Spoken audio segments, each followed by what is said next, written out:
Hi, it's Amanda, the Nail Polish Hound, and welcome to another episode of the Dupe Detective. And this week I am going back and looking through my pale green nail polishes. I have looked at these once before, but a few more have entered my collection since that last video, so I thought it was time to look at them again. I don't have many green polishes, it's not really a favourite colour of mine, it doesn't always suit me, so it is a good candidate for some destashing. So here's the first group of 4 that I'm looking at that I thought had similar sort of colours.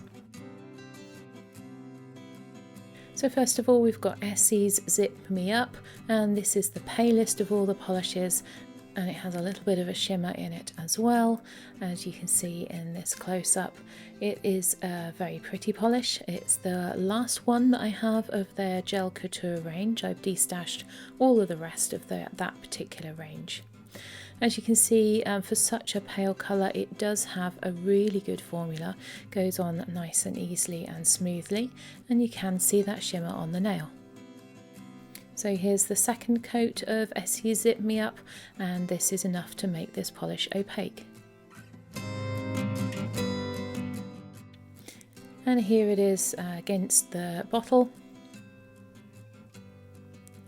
and this is what it looked like on my nails.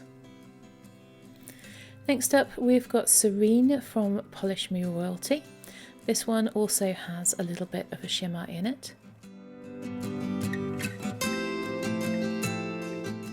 So here we have the first coat of Serene by Polish Me Royalty. As you can see, this one has an excellent formula and is almost opaque on that first coat.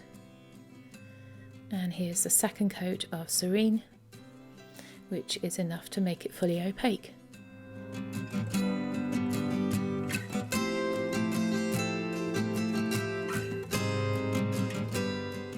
And here's Serene against the bottle.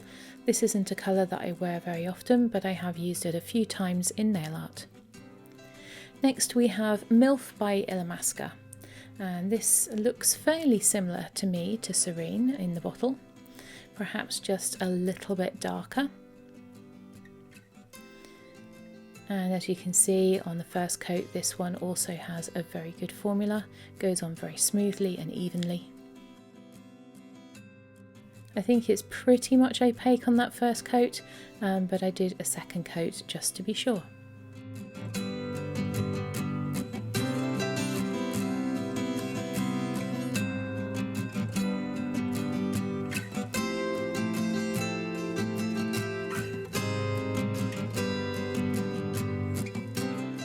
And here is 2 coats of Illamasqua's MILF against the bottle.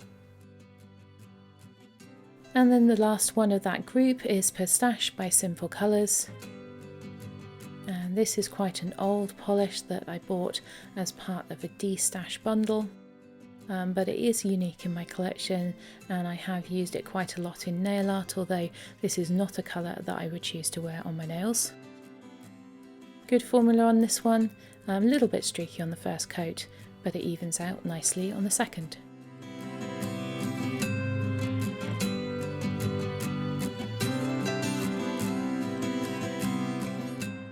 So here is 2 coats of Pistache against the bottle.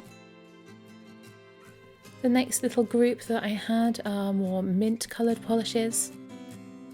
And the first one was OPI's This Cost Me a Mint. This is again a much paler polish, although slightly more blue toned. So here you have the first coat of OPI's This Cost Me a Mint. Has a really good formula, and for such a pale colour I think it goes on really well. Here is the second coat of This Cost Me a Mint, and it is fully opaque in 2 coats. Here it is against the bottle. Next we have Minted by Revlon, and this was a polish that I bought because a lot of people were saying what a great polish it was. It's again quite an old polish now. This one's been sitting in my backup drawer because it was a dupe for Maybelline's Green with Envy, which I have finished up. But as you can see, the formula on this one is not good at all. It's very streaky and it doesn't self-level. And this is the second coat of Minted, and as you can see that still isn't levelling out, although it is almost opaque in 2 coats. I think it really does need a third coat to be fully opaque. So here is Minted against the bottle. And here it is on my nails. I felt I had to put a holographic top coat over it to cover up the unevenness of the mani, and it is the one that I'm wearing in this video, topped with Polish Me Royalties Unicornucopia. Next up we've got Barry M's Wild Mint, and this one definitely has quite a bit more blue in it. Again, not a polish that I would choose to wear on my nails, but it has been useful in nail art and has a fantastic formula. You can see this one is 1 coat, but I did 2 just to make sure it doesn't change the colour of the polish at all, and it was fully opaque on that first coat.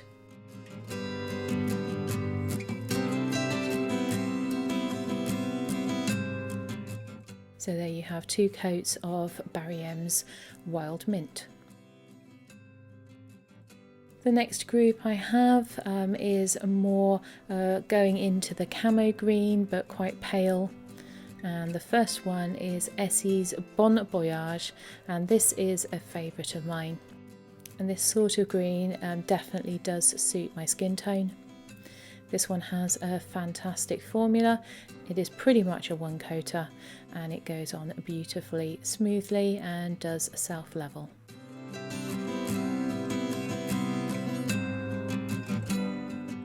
So here is 2 coats of Bon Voyage against the bottle. Then we have a recent polish to my collection, a China Glaze Sherm Ooze Blossom, and this is very similar to Bon Voyage in colour. I wore this one recently and I did really enjoy this polish. So here is the first coat of Sherm Ooze Blossom. And on my nails I think this was a 1-coater. On the swatch stick it did take 2 to become fully opaque.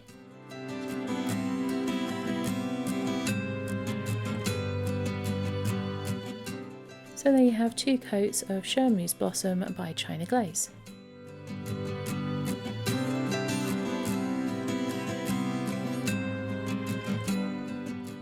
So will you destash any, I hear you say? And I'm going to look at them each against my skin tone to help me make that decision. And Essie Zip Me Up is just a little bit too pale for me to really want to wear, although it is very pretty. That bottle does annoy me, so that one is going into the destash pile. Then we had Polish Me Royalties Serene, not a colour that suits my skin tone very well, but a good polish for nail art, so that one will be staying.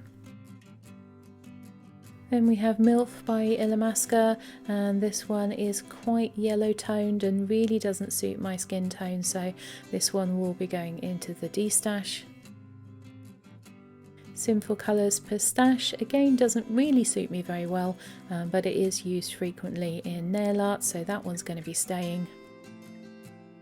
Then we have OPI's This Cost Me a Mint, and by getting rid of Essie Zip Me Up, this is now my palest green colour and one that really suits my skin tone a little better, so this one is staying. Then we have Revlon's Minted, and you probably guessed from my earlier description of the formula, this one is going to be going in the destash. It doesn't really suit my skin tone very well either. Then we have Barry M's Wild Mint, again not really suiting my skin tone very well, but useful for nail art, and I don't want to break up this set, so this one is staying. Then we have Essie's Bon Voyage, and we are into my comfort zone. This is the sort of green I really do enjoy wearing, and very similar, just slightly more rich in colour, we have Sherm Ooze Blossom by China Glaze. Both of these polishes will be staying in my collection. So when I was swatching these, I had that nagging doubt in the back of my head that I did have another similar green somewhere, and it was this one, OPI's Susie Takes the Wheel. You can see that it doesn't look like it's going to be a dupe for any of the others, it is a little bit darker, but for completeness I thought I would swatch it to check as well. So here we have the first coat of Susie Takes the Wheel by OPI. It has a good formula, not quite opaque on the first coat, but it is fully opaque on the second, and it self-levels quite nicely. So not a dupe for the others, and this one will be staying in my collection. So these are the 3 polishes that are going to be leaving my collection. And these are the greens that I'm going to be keeping. I hope you've enjoyed this video. If you have, please give me a like and subscribe, and I will see you in the next one.